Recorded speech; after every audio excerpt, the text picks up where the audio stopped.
Dan saya Rangga Adha Maulana dengan kode NIM 23015025. Di sini terdapat cover yang disusun oleh Langit Biru Raditya dengan kode NIM 23015038, ada Wilson dengan kode NIM 23015055, Rangga Adha Maulana dengan kode NIM 23015025, dan Muh Agung Manggala Mungkin Nurudin dengan kode NIM 23015050. Untuk proyek kartu dokumennya, kami memiliki proyek kartu dokumen dengan nama pembuatan aplikasi jasa tambal ban.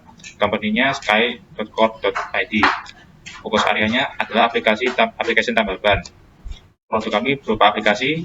Untuk proyek time-nya dimulai pada tanggal 30 September 2024 sampai 30 Desember 2024 dengan biaya estimasi Rp2 juta. Untuk perivalnya, di sini terdapat Langit Biru Raditya sebagai project manager, Rangga Adha Maulana sebagai developer, Muh Agung Manggala Mungkin Nurudin sebagai stakeholder. Untuk project kartu versi controlnya, untuk aplikasinya dalam bentuk versi 1.0, dibuat pada tanggal 27 Oktober 2024. Untuk autornya adalah Wilson. Di sini terdapat tabel of content-nya. Yang pertama, project kartu purpose, membuat aplikasi jasa tambal ban dalam bentuk platform mobile yang memungkinkan pengguna untuk memesan layanan tambal ban dan lokasi mereka. Aplikasi ini akan mencakup fitur utama berupa pelacakan status pemesanan, pembayaran cash dan online, serta penilaian terhadap layanan. Yang kedua, project executive summary. Di sini terdapat project goals, objective, scope, assumption, risk, cost, timeline, approach, dan organization. Yang ketiga, project overview. Aplikasi jasa tambal ban adalah sebuah platform mobile yang memungkinkan pengguna untuk memesan layanan tambal ban dari lokasi mereka dengan mudah dan cepat. Platform ini dirancang untuk memenuhi kebutuhan pengguna dalam situasi darurat yang memerlukan layanan tambal ban tanpa perlu mengantar kendaraan ke bengkel fisik. Pengguna dapat langsung meminta layanan melalui aplikasi ini, dan teknisi akan menuju lokasi yang ditentukan untuk melakukan perbaikan ban. Aplikasi ini juga dilengkapi dengan fitur untuk melacak status pemesanan secara real-time, sehingga pengguna dapat mengetahui perkiraan waktu kedatangan teknisi. Selain itu, aplikasi menyediakan opsi pembayaran online yang aman dan mudah digunakan, serta fitur untuk memberikan penilaian dan ulasan atas layanan yang diterima yang membantu meningkatkan kualitas layanan dan pihak teknisi. Dengan fitur dan sistem yang diusung, diharapkan aplikasi ini dapat membantu pengguna yang membutuhkan layanan tambal ban dengan lebih cepat dan nyaman, sekaligus memberi teknisi platform yang dapat memperluas jangkauan layanan mereka. Yang keempat, project scope. Di sini terdapat goal and objective. Untuk goals-nya, memudahkan pengguna dalam mendapatkan layanan tambal ban di lokasi mereka, memastikan pengguna dapat melacak dan mengolah status pemesanan, dan memfasilitasi pengguna dalam melakukan pembayaran dan penilaian layanan. Untuk objektif, yang pertama, mengidentifikasi kebutuhan pengguna melalui survei dan wawancara dengan calon pengguna aplikasi. Yang kedua, mengembangkan fitur utama untuk pemesanan layanan tambal ban dari lokasi pengguna. Terus, mengembangkan fitur pelacakan status pemesanan secara real-time agar pengguna bisa mengetahui posisi teknisi dan estimasi waktu kedatangan. Menerapkan sistem notifikasi agar pengguna selalu mendapat informasi baru terkait status pemesanan.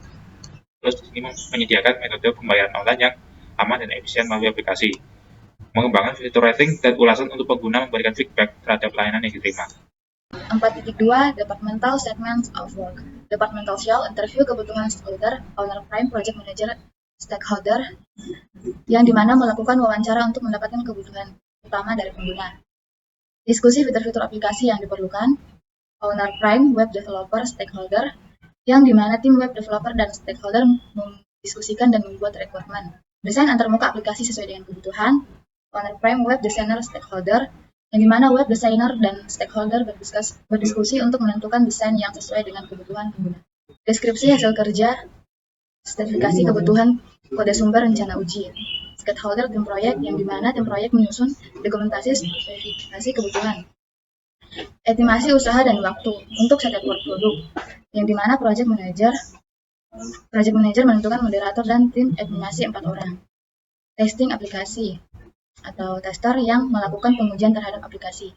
Implementasi aplikasi mobile atau tim proyek, yang dimana tim melakukan implementasi aplikasi mobile yang siap digunakan oleh pengguna untuk layanan tambal ban. 4.3 Project Deliverables Milestone. 1. Melakukan wawancara atau interview kepada stakeholder utama untuk mendapatkan kebutuhan proyek yang sesuai. Deliverable, mendapatkan data dan informasi mengenai aplikasi jasa tambal ban, mendapatkan kebutuhan utama stakeholder atau pengguna teknisi. Struktur organisasi tim teknisi dan Pengelola aplikasi. Data mengenal fitur yang diinginkan, pemesanan, pelancaran teknis, pelayanan online, ulasan layanan, estimasi kebutuhan dana awal untuk membangun aplikasi, dokumentasi pertemuan dan kebutuhan aplikasi. 2. Melakukan wawancara terhadap stakeholder lainnya. Terdapat mendapatkan kebutuhan utama dan pendukung aplikasi, dokumen kebutuhan aplikasi, dokumentasi pertemuan dan hasil wawancara dengan pengguna terkait dengan kebutuhan akses, tampilan, dan fitur aplikasi. 3. Pembuatan sistem. Mendapatkan hasil aplikasi sementara prototipe, layanan pemesanan, pelacakan teknisi, dan pembayaran sudah bekerja 80%. Dokumen pengembangan aplikasi. 4. Desain interface. Hasil desain antarmuka aplikasi selesai dan sesuai dengan kebutuhan pengguna. Dokumen pengembangan aplikasi. 5. Presentasi prototipe kepada stakeholder. Mendapatkan feedback dari pengguna dan stakeholder terkait antarmuka dan fungsionalitas. Informasi mengenai kebutuhan minor. Dokumen kebutuhan aplikasi yang sudah diperbarui. 6. Presentasi produk akhir. Aplikasi berjalan sesuai dengan kebutuhan stakeholder. Sistem dapat melakukan pemesanan, pelacakan, pembayaran, dan memberikan ulasan dengan baik. Aplikasi diimplementasikan dan siap digunakan oleh pengguna. 4.4 Delphi out of scope. Proyek ini tidak mencakup mengimplementasikan proses bisnis internal yang terjadi di antara teknisi tambal ban atau pengelolaan operasional harian yang dilakukan oleh tim teknisi. Selain itu, proyek ini tidak melibatkan pengelolaan data atau pengumpulan data di luar ruang lingkup yang diperlukan untuk aplikasi layanan tambal ban. 4.5 Project Estimate Cost and Duration. Project Milestone melakukan wawancara pada stakeholder. Deliverables include mendapatkan informasi mengenai kebutuhan pengguna aplikasi jasa tambal ban dengan level high. Analisa hasil wawancara. Deliverables mendapatkan kebutuhan utama proyek dan menyusun dokumen kebutuhan proyek dalam bentuk final dengan level high. Desain sistem dan interface. Deliverables include membuat prototipe aplikasi jasa tambal ban yang mencakup fitur alur, pemesanan, layanan, pelancaran, status pembayar, dan pemberian ulasan dengan level high. Presentasi ke stakeholder. Mendapatkan feedback mengenai prototipe dan melakukan penyesuaian yang sesuai masukan dari stakeholder dengan level medium. Pengaturan server dan pengelolaan data. Penyewaan server dan pengaturan penyimpanan data pengguna transaksi serta histori layanan dengan level medium. Testing aplikasi, melakukan uji coba aplikasi dan mendokumentasikan hasil testing serta laporan big atau perbaikan yang perlu dilakukan dengan level high. Implementasi dan launching aplikasi. Peluncuran aplikasi secara resmi dan memastikan aplikasi tersedia di platform mobile sesuai dengan standar yang diperlukan dengan level high.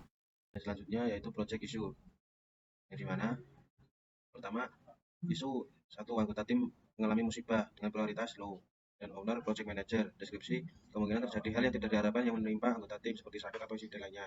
Dan status dan resolusi itu menyediakan anggota cadangan dengan keahlian yang sesuai untuk menggantikan sementara atau permanen anggota yang terkena musibah. Yang kedua, gangguan pada suplai listrik, yang dimana prioritasnya high dan owner developer team. Deskripsi terjadi mati listrik saat proses pengembangan aplikasi atau pengujian. Status dan resolusi menyiapkan aliran listrik cadangan menggunakan genset atau UPS untuk memastikan pengembangan tidak terganggu saat terjadi pemadaman. Yang ketiga, isu kehilangan data proyek, yang dimana prioritasnya baik dengan owner project team. Deskripsi dimungkinkan data hilang karena ancaman virus, kerusakan hardware, atau bencana yang tak terduga. Status dan resolusi melakukan backup secara berkala di media penyimpanan terpisah dari komputer pengembangan, serta menggunakan tools keamanan seperti antivirus untuk melindungi data proyek. Project risk. Yang pertama, risk area, waktu untuk pertemuan sangat sulit dan levelnya high. Risk owner-nya project manager. Project impact mitigasi plan. Meeting dijadwalkan di waktu yang lebih fleksibel dan jika memungkinkan dilakukan pertemuan singkat harian. Jika masih sulit, net meeting akan menjadi solusi untuk mengatasi kendala jarak dan waktu. Yang kedua, risk area, informasi dari stakeholder utama kurang. Kedua, levelnya medium dan risk owner project manager. Project impact mitigation plan mencari informasi tambahan dari stakeholder lain seperti pengguna potensial atau pengemudi kendaraan yang membutuhkan layanan tambal ban agar mendapatkan perspektif dan kebutuhan yang lebih komprehensif. Yang ketiga, ruang lingkup proyek melebar terlalu luas dengan level high dan risk owner project manager. Project impact mitigation plan-nya menetapkan batasan proyek di awal melalui dokumentasi constraints yang jelas, memastikan ruang lingkup tetap fokus pada layanan utama aplikasi. Yang keempat, waktu pengerjaan proyek terlambat dengan level high. Risk owner-nya stakeholder yang membuat jadwal teks terperinci yang disetujui bersama oleh tim proyek dan stakeholder serta melakukan evaluasi rutin terhadap kemajuan agar dapat mengambil langkah-langkah cepat jika ada keterlambatan. Yang kelima, kurangnya personil tim dengan level medium dan project manager. di mana merekrut anggota baru yang memiliki keahlian sesuai dengan kebutuhan proyek. Alternatif lainnya adalah mengalokasikan kembali sumber daya yang ada atau mengonsultasikan kepada pihak eksternal untuk tugas-tugas tertentu jika diperlukan.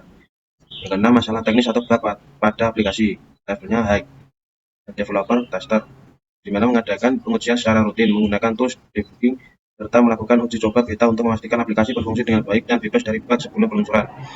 Ketujuh, keterlambatan pengiriman atau teknisi yang tidak dapat hadir tepat waktu dengan level medium dan operation team, yang dimana mengoptimalkan manajemen jadwal teknisi dan memberikan pelatihan agar dapat meminimalkan risiko ketidakhadiran.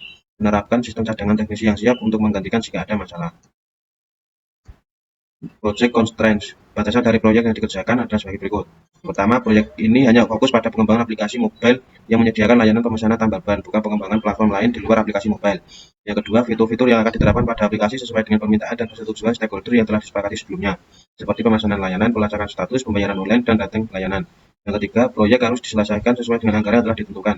Jika ada fitur atau kebutuhan tambahan yang tidak tercantum dalam dokumen awal, maka fitur tersebut akan ditunda dan dipertimbangkan untuk proyek selanjutnya. Yang keempat, aplikasi mobile akan memiliki tingkat keamanan yang sesuai dengan persyaratan stakeholder untuk melindungi data pengguna dan transaksi online.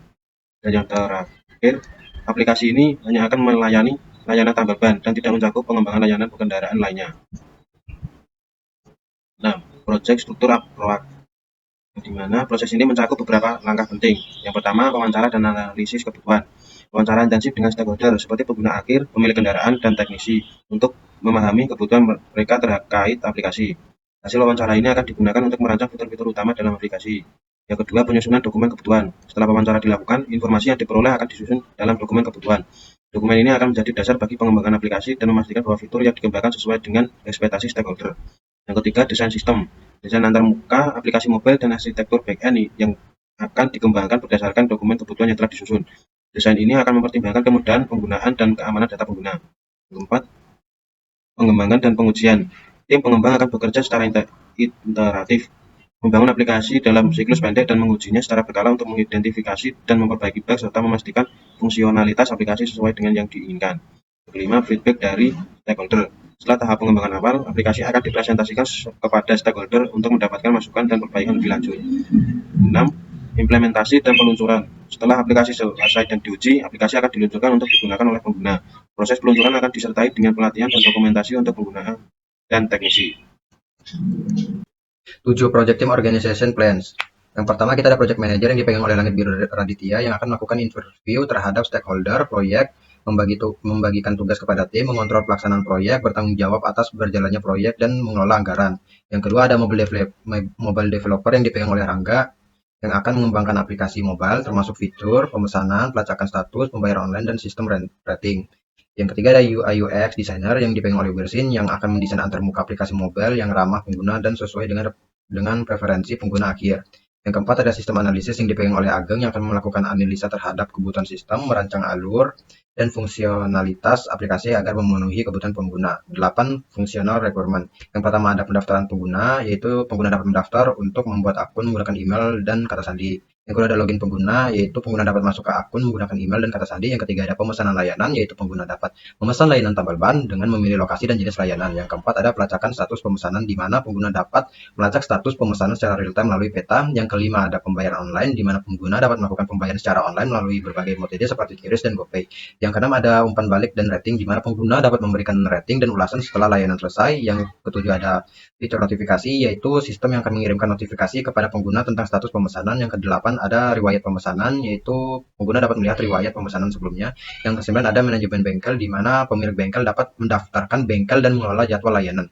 Yang kesembilan, kita ada non-functional requirement. Yang pertama, ada availability, yaitu aplikasi harus tersedia 24 jam sehari, 7 hari seminggu tanpa downtime, lebih dari 1 jam per bulan. Yang kedua, ada reliability, di mana aplikasi harus memiliki tingkat keandalan 99,5%, di mana dapat menangani hingga 1000 pengguna secara bersamaan.